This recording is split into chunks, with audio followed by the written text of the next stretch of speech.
Darkside Vision Ray is already a fantastic lifter unit for Supreme Leader Kylo Ren, able to take out the best defensive teams on the planet. We thought it was going to be a terrifically good defensive team, and then Bane did what Bane does best. CG has now said, "Hold my Corellian ale. We're about to pop off, son." Welcome back, tribe, to another Galaxy of Heroes video. I'm your boy Scribe, and we've had some pretty cool news. Now, you've probably already seen it, but we have already had a look at the new focused datacrons coming to the game, and the one that surprised me the most is that we are getting a Darkside Vision Ray focused datacron. Like, she's already incredible, and then you throw a focused datacron at her. I think this is going to be one of the best defensive Galactic Legend teams. And if not the best defensive Galactic Legend team, then it's going to be pretty much a guaranteed, hey, let's knock down Lord Vader Darkseid clones, because this thing looks insane. So if you didn't know already, what we can do is we can go into the little events tab over here, and if you scroll over to the right, we can see Twilight of the Jedi. This is the Temple Guard Marquee event that's happening on Tuesday next week. Do swing around my live stream on the day, because I will be doing a giveaway for Temple Guard shards, courtesy of, no, not me, I'm not giving them to you, but Meathead is, and Meathead is a wonderful individual. So there, take that. All right, anyway, but if you go to rewards over here, you can see all the lovely stuff, but also down at the bottom, it's a little sneak peek over here. What's this? We're getting a focused datacron for Temple Guard. No surprises there. Absolutely. We'll take a quick look at this, because I've not really looked at this. Light side allies use a basic ability gaining speed up. That's pretty decent. Plays into Jocasta Nu's kit just a little bit, as well as, hey, who doesn't want speed up? Then, at the level 6, we've got Jedi Vanguard allies start the battle with damage immunity for 2 turns. Good luck trying to defeat Jocasta Nu at the start of battle. Then, we are getting, on the level 9, whenever an enemy is defeated by a Jedi Vanguard ally, they cannot be revived, which again, no revives? Perfecto. We can also use this on other teams. If you don't have Jocasta Nu, you could just show it in a Qui-Gon Jinn team or something like this. Then we've got a Jocasta Nu bonus. Jocasta Nu gains 15% turn meter when other allies use a special ability. Getting her to gain additional turn meter is phenomenal. You want her to go out to that lightsaber laser rifle nonsense as quickly as possible, so special abilities, giving her additional turn meter, she's going to be whipping out that big boomer real quick, son. And then finally, Temple Guard. Whenever Temple Guard is inflicted with a debuff, they will taunt for 2 turns. Whenever Temple Guard taunts, Jedi Vanguard allies gain a stack of courage, which can't be copied, dispelled, or prevented. Courage is great. We saw that on Padme, what it does for every, I want to say 5 stacks. You do, what, 20% max health damage? I can't remember. Something like that. Every 5 stacks, you do 20% of the enemy's max health damage when you use an attack. I think that's how it is. It's been a while, guys. All right, it's been a while. I'm old and wizened. I'm forgetful, truth be told. The dementia is setting in nice and early. What are we talking about? Oh, yeah. And let's also check out the stats. 45% crit avoidance. Now, we already know that crit avoidance is baked into Temple Guard's kits. You're not going to be critting this guy. You're also gaining 165 armor pen and 135 resistance pen and 80% tenacity. This is some good stats right here. Some good stats right here. But the real sneak peek is if you hit this little icon over here, we get to sneak peek at every single new FDC coming to the game. Check it out. Temple Guard, obviously the one we've just seen. Director Krennic. Hermit Yoda.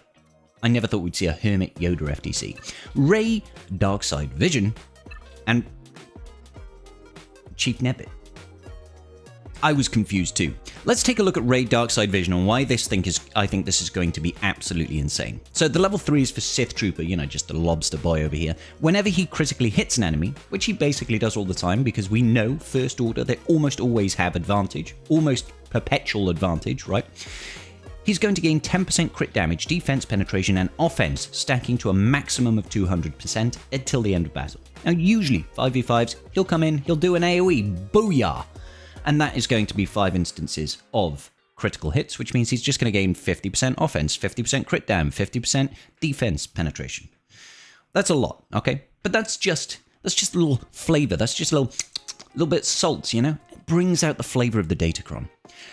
Level 6. Whenever a First Order ally critically hits, they gain 10% crit damage, stacking till the end of the encounter. No limit. No limit. This is anytime you crit.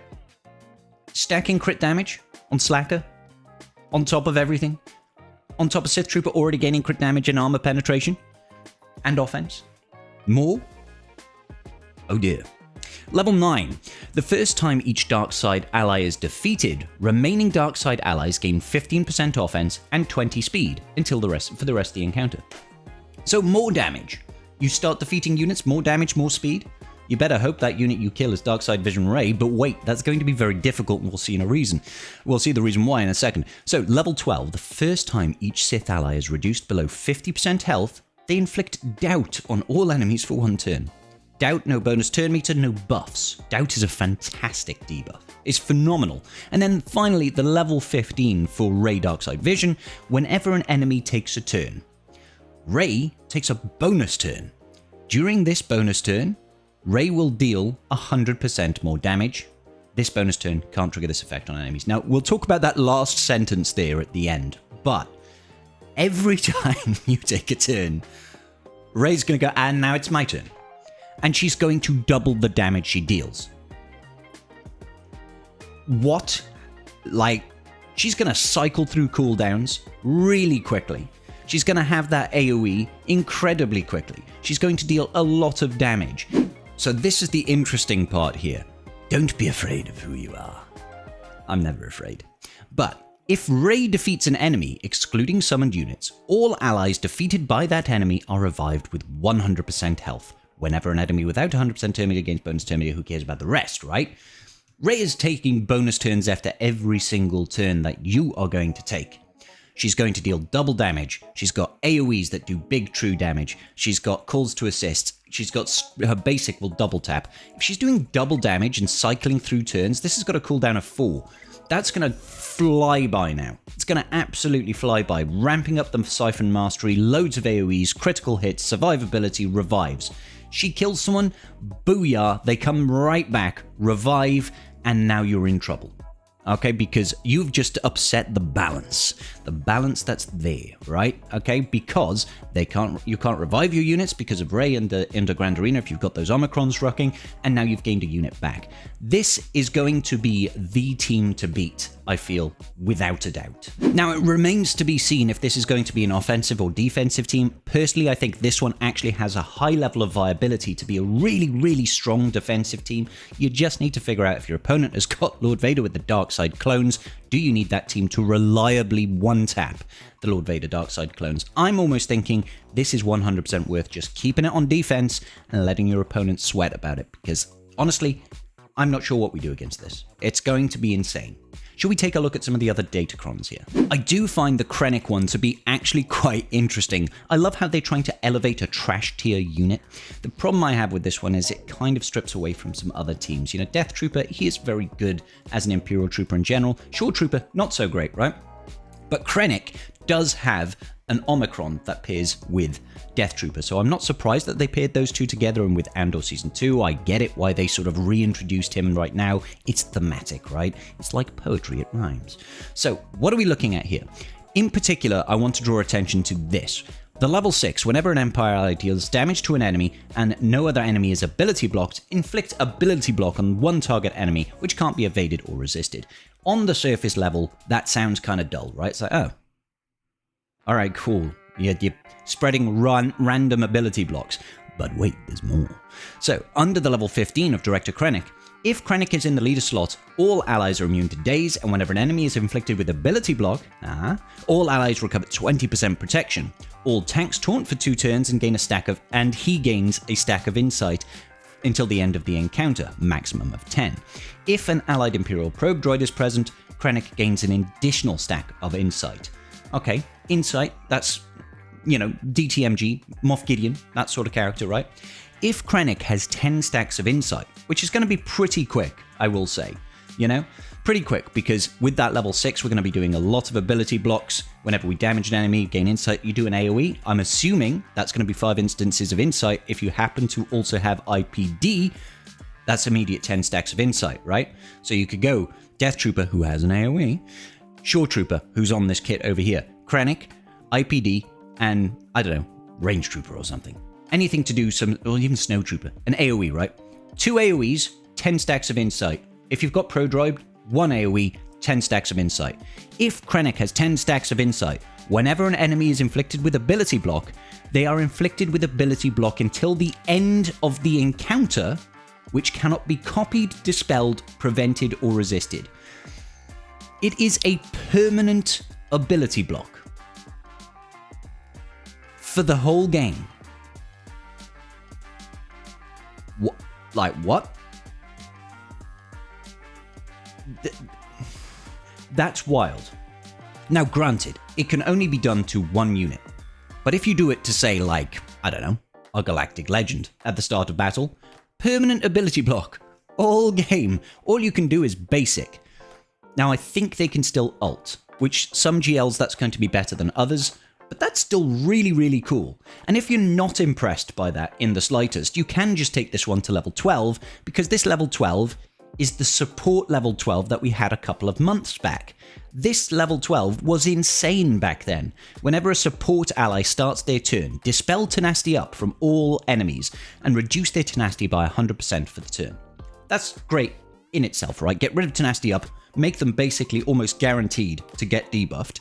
Whenever a support ally inflicts a debuff on the enemy, all allies get benefits based on their roles. Attackers are gaining 10% crit damage, healers gain tenacity, supports gain potency, and tanks gain defense. Whenever a support grants a buff to another ally, they inflict buff immunity for one turn on all enemies. This is brilliant.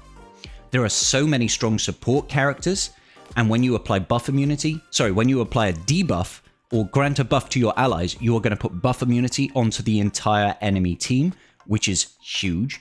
All right, but you pair it with attackers. So when you debuff an enemy, all of your attackers are gaining 10% crit damage. Throw this on like a Queen Amidala team, and it goes hard, son. It goes absolutely hard. You've got Master Qui-Gon Jinn out there passing buffs and spreading debuffs, calling mass assists. Padawan Obi-Wan will clear the board with his AoE.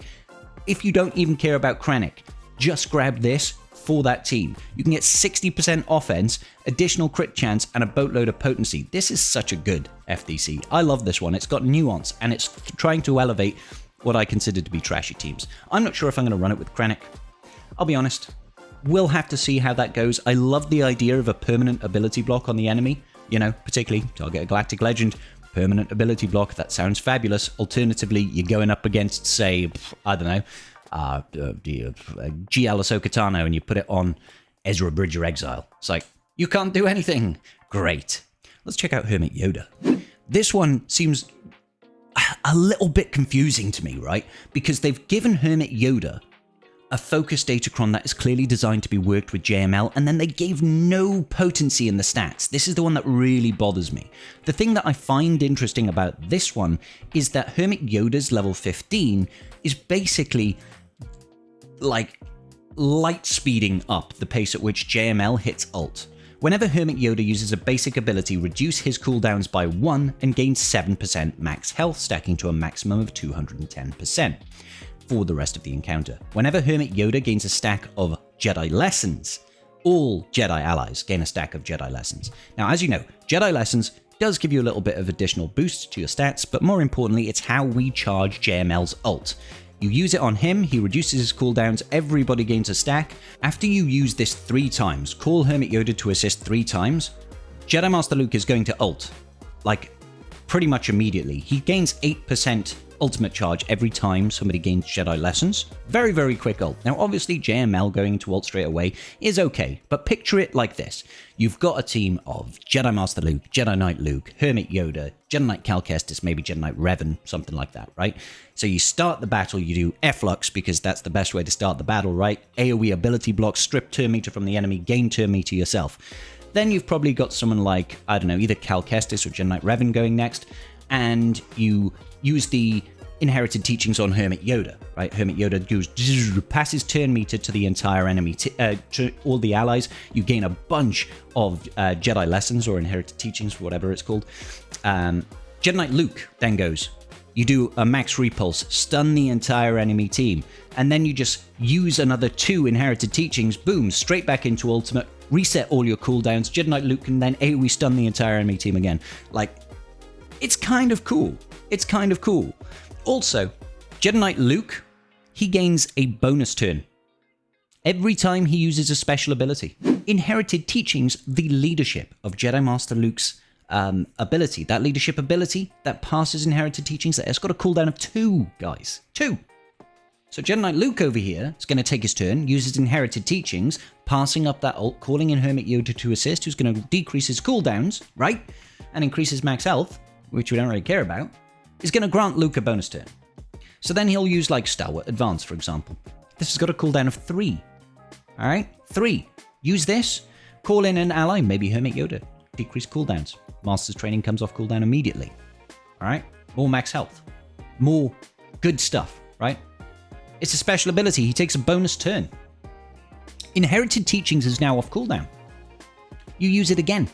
Jedi Master Luke has hit ultimate. Oh, wait a minute. Inherited Teachings, that's a special ability. Let's have another bonus turn. So then we use Repulse. AoE Stun, Irresistible, reducing enemies' max health and max protection and defense, and max health. It's a special ability. Whole enemy team is stunned. Jedi Master Luke is ready to go into ultimate. Luke takes a bonus turn. What's off cooldown? Inherited Teachings. We use it again. Calling in to assist. You know what's come off cooldown now? Stalwart Advance. It's only got a cooldown of 3. So we've used Inherited Teachings, Repulse, Inherited Teachings. That's 3 turns. Right? Stalwart Advance is back off cooldown. Another call to assist. It's a special ability. He gains a bonus turn. He gains a bonus turn. What's off cooldown? Inherited Teachings. Luke is going to take like 6 turns. If played manually, of course. 6 turns. He's just going to go Inherited Teachings, Stalwart Advance, Inherited Teachings, Repulse, Inherited Teachings, Stalwart Advance, Inherited Teachings. Like, what? Say what now? He's going to take so many turns. Luke is going... Jedi Master Luke is going to hit ult, like, immediately, turn 1. All you need is, like, a super, super fast Jedi Knight Revan, for example. Jedi Knight Revan takes a turn, passes the turn over to Luke. Luke's like, well, I'm just going to take, like, 67 turns in a row. Ultimate is ready. Whole enemy team stunned. We've got a bunch of really good buffs. Enemy team is basically cooked. The last one is Chief Nebbit, and this is definitely a case of, what? Especially when you see that the level 6 is for IG-11, and the level 9 is for Queel. I was like, those are... Shut up, phone. Honestly, can't get a moment's peace here to record a video.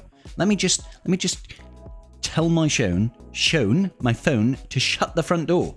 Alright, great, cool, we're back in business. So, the weird thing about this is the Chief Nebbit level 15, at the start of battle, if all other allies are Jawa, Queel, or IG-11, all allies gain the Droid, Jawa, and Scoundrel tag until the rest of the battle. Whenever Chief Nebbit taunts, he dispels it and grants taunts to IG-11 for 2 turns and gains a bonus turn. Chief Nebbit is turning IG-11 and Queel into Jawas. What?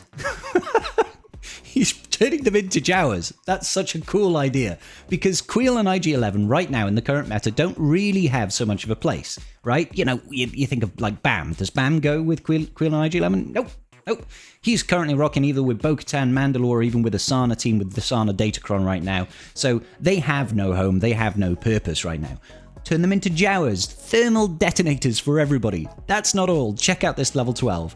At the start of battle, Jawa allies gain 100% bonus protection until the end of the encounter, and all enemies are inflicted with Provoked for 2 turns, which can't be evaded or resisted. Now, Provoked forces the enemy to counterattack, but they deal reduced damage and they take a percentile of damage to themselves, right? Against Jawas, that's brilliant.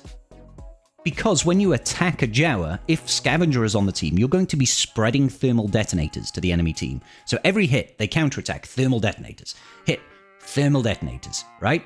But now you're forced to attack IG-11, who is a really chonky tank, especially if Queel is in the team, right? And he's now a Jawa, so he's going to help spread that. You need Chief Nebbit, Queel, IG-11, and Scavenger. I don't really care about the last one, whoever it is, really.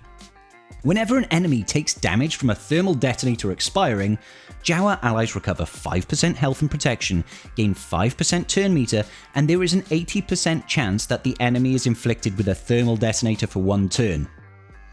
They blow up, they gain more thermals. Oh.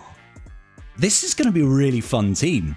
especially at the, like, level 3 over here, is granting the weakest ally 20% turn meter for every light side ally. That's probably going to be a Jawa, right? It's probably going to be a Jawa. Maybe it's your Queel. He would be lightning fast. Passes, I have spoken. Everybody gains a bunch of turn meter, right? So, IG-11, whenever he loses taunt, remove 50% turn meter from all enemies. That's fun. Queel, whenever Queel damages an enemy with a special ability and the enemy doesn't have armor shred, inflict armor shred for the rest of battle.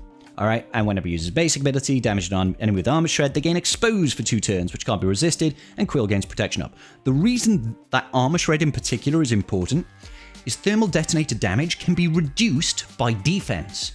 What does armor shred do? It lowers the enemy's defense by like 50% or something crazy like that. I mean, it's not on a linear path, it's got diminishing returns and stuff like that, but we're basically spreading boatloads of thermal detonators to the enemy team, forcing them to attack us, which causes more thermal detonators to be put on them, which will then blow up, give us turn meter, recovers health and protection, and they're going to have armor shred, meaning the thermal detonators do more damage. This is going to be super fun.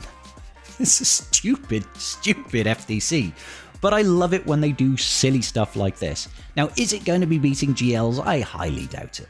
But will it be fun? Absolutely. I want an excuse to use Jawas and GAC. That would be great. Alright, I realized I've rambled for way too long on this video. I hope you guys enjoy, and I hope you guys are looking forward to some FTCs. Tell me down in the comments section below which one is your favorite, and how many loans are you taking out in order to afford them. Alright, ladies and gentlemen, I'll see you all in the very next video. Peace out. And may the Force be with you.